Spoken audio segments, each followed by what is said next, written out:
très particulier. On part de l'avant, faut avoir de la puissance sur la jambe gauche en particulier. Allez, c'est parti avec la jeune japonaise de 17 ans, Amina Kai, qui a été la révélation de la saison après avoir battu Kaori Sakamoto au Grand Prix de France à Angers. Elle a continué d'impressionner à l'approche de ses premiers Jeux Olympiques. Après sa médaille d'argent aux 4 continents, elle va viser haut ici, à condition, entre autres, de réussir son triple axel. Ce ne sera pas rédhibitoire non plus. Si elle le fait dans le court et dans le libre, elle peut viser une très très belle médaille. La voici sur la bande originale de la Strada de Fellini, composée par Nino Rota.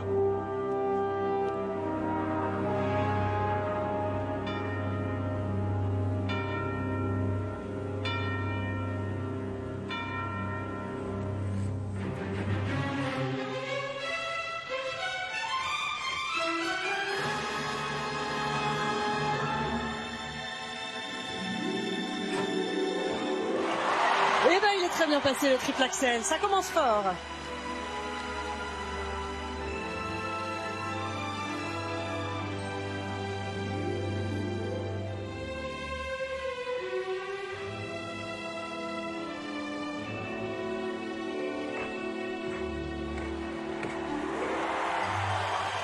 Parfaite cette combinaison triple loop, triple boucle piqué.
Oh là là là là, c'est le du score très technique.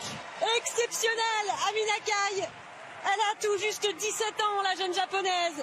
Et elle vient de réaliser quelque chose de monstrueux sur cette glace olympique pour sa toute première expérience à ce niveau-là. Waouh. Parce qu'il y a eu du contenu de grandes championnes. Évidemment le triple axel qui est validé à rotation complète. Puis triple loop, triple boucle piqué, triple boucle ensuite. Ouh, que c'est beau. Oh, elle va être dure à aller chercher, hein, Amina Kai, même pour des patineuses du calibre de Kaori Sakamoto sur ce programme court. L'enjeu, ce sera peut-être pas d'être devant, mais plutôt d'être le moins loin possible derrière, hein, parce que il va être énorme ce score de référence. On voit le score technique qui est aux alentours des 45 quand une patineuse comme Petrosian, qui est quand même une patineuse extraordinaire, et à 40, donc 5 points en dessous, et les composantes aussi devraient être au-dessus de celles de la patineuse sous bannière neutre. Donc waouh, quelle performance. On savait qu'elle a été très forte au regard de son début de saison, mais qu'elle arrive à confirmer, et même mieux que ça, puisque c'est son plus beau programme de la saison. Triple axel, incroyable, le passage de jambes, le passage de bras, tout est parfait, le timing est génial. Et du coup, elle peut sourire d'entrée parce que c'était la plus grosse difficulté du programme. Et derrière, après, elle déroule avec triple hausse, triple boucle piqué, triple boucle des niveaux 4. Partout. des jeux exceptionnels. La quart de recul sur le triple loose qui est bonne, quart dehors, pardon. Et puis une interprétation pleine de vie, pleine d'énergie. Le choix est hyper bon, je trouve, sur Nino Rota, parce que c'est à la fois, ça lui permet d'être une patineuse qui est encore très jeune, donc ça lui permet d'être très espiègle, très mutine, et en même temps, il y a quand même de la maturité dans cette interprétation.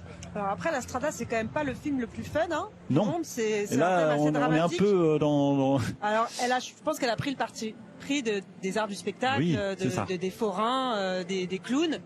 Il manque peut-être un tout petit peu la partie plus dramatique du film, mais bon, c'est un parti pris, et pour le coup, la musique choisie va plutôt dans ce sens-là de la fête. Oui, sur ce morceau, oui. Du forain. Mais là où on voit la différence par rapport à un patineur comme Takahashi qui était pour moi mon